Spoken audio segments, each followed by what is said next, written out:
Rock is dead is a statement that I absolutely do not believe to be true. But it's something I've really been thinking a lot about over the last few weeks. I've made phone calls to various artists like Sass Jordan, who I shared. I've read through the various user comments on a lot of my social media posts. And I think it's a very real argument to say, no, rock's not dead. There's still a lot of great rock music being created, both from young emerging bands all the way up to classic artists. But it did make me begin to wonder, are we asking the wrong question? And I'm kind of going at this off the cuff. I should have made notes, but hopefully I'll be able to express my thoughts here. I don't know if the right question is to ask if rock is dead. I think we actually need to turn the lens onto the fan and ask, have fans of rock become apathetic? Now, you could probably put the whole question on fans of music in general, but for the sake of this conversation, we're going to look at fans of rock. You know, it's widely believed, studied, understood that our most poignant, our most meaningful memories, our most powerful memories are formed during periods of extreme emotional stress. You think about the teenage years, well, teenage years are pretty much nothing but emotional stress. And at a period where we don't have a lot of responsibilities. As a teenager, you don't have a mortgage, you don't have a family you're trying to care for. You're pretty much going to school, you're hanging out with friends, you've got all the time in the world to invest in listening and discovering music and becoming a fan of music while also going through all these emotionally stressful experiences. So that's why we form these really deep-seated attachments to the musicians that we loved when we were younger. And I think the experience of those people who came of age in the 60s, the 70s, the 80s, and the 90s had a different experience in discovering music than those over the last 2.5 decades, with 1999 being that dividing line. And I'm going to talk about that. But first, let's rewind the clock. So if you came of age up through the 90s, generally there was an investment of time and money to discover new music. You would have to go to the music store. You'd have to invest time getting there, spend money to get the album. Then you'd go back home and you'd generally spend time, staring at the album artwork, reading the liner notes, learning the lyrics. You would read magazine articles about the artists when they came out, but that was generally where you got your information. So there was a lot of mystique around an artist because we weren't getting daily updates. We didn't feel like we were part of the daily life of an artist. So we had to kind of fill in the blanks, and that created this feeling of mystique around the artist. It drove us to want to learn as many fun facts about a band or an artist that we could. And generally, as a fan, we plant our flag on how good of a fan we are based off of how much we know about that artist. And that was everything up until 1999. What changed in 1999? Napster and platforms like Napster, essentially the music file sharing. At the time, there was a lot of talk about how musicians were being ripped off because music was essentially being stolen.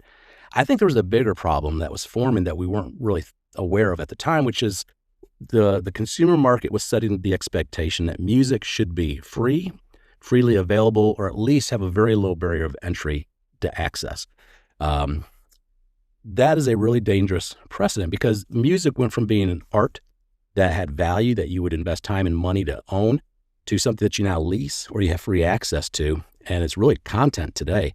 It's content that an artist will create in order to drive social media views or streaming plays.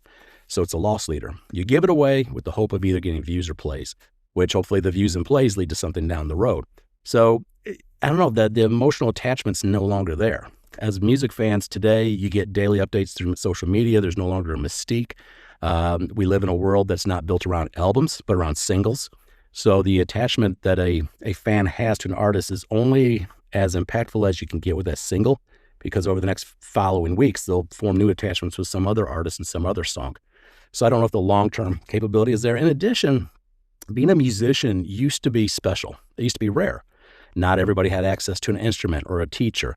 So if you knew somebody who could play an instrument, or if you were somebody who could play an instrument, there's a feeling of it being kind of special. Today, and I'm not dogging it, but just about everybody is a guitarist. There's nothing special. There's no longer a mystique around being a musician because it's become so ubiquitous. And instrument sales have continued to grow over the years, which is good. That's kind of supporting the notion that rock or forms of music that are organic in nature with the actual musicians is continuing to evolve and grow. What we don't know is we haven't compared that to the growth in population. So does growth in instrument sales, does it track against growth in populations? Is it underperforming, overperforming, whatever? But there's no longer mystique there. Hell, you don't even have to be a musician now to release a song. So there really is nothing uniquely special about it. So I don't think the question is rock dead? Are there no longer musicians out there creating the genre? That's definitely not the case. Again, you hear music from Red Voodoo and Lost Hearts, Ratchet Dolls. We could go on and on. Wanted, great music from young bands that have this great vibe. And we even hear great music from classic bands, Styx, Kansas, Steve Lukather, Honeymoon Suite. All these artists continue to put out great music, but for whatever reason, we don't invest the time to build a relationship or form memories with that music, because those of us that came of age through the 60s, 70s, 80s, and 90s, we're now in the nostalgic state of mind. We return to those teenage years. We listen to the music from the teenage years because it takes us back in time. That's important to us, but we no longer invest the time to form new memories with the new music. And I don't see where the younger generation coming up over the last 25 years, I don't see it being any better for them. They're not forming relationships at the album level. I don't see them forming deep relationships where they're learning the names of the artists and trying to learn all the fun facts associated with it. So there's no reason to believe that as they get older, that they'll continue to build any deeper attachments with artists that continue to put out new music in the future. So I think the question is not, is rock dead? I think the question is about the fan of rock, and have we become apathetic? Do we just not care anymore?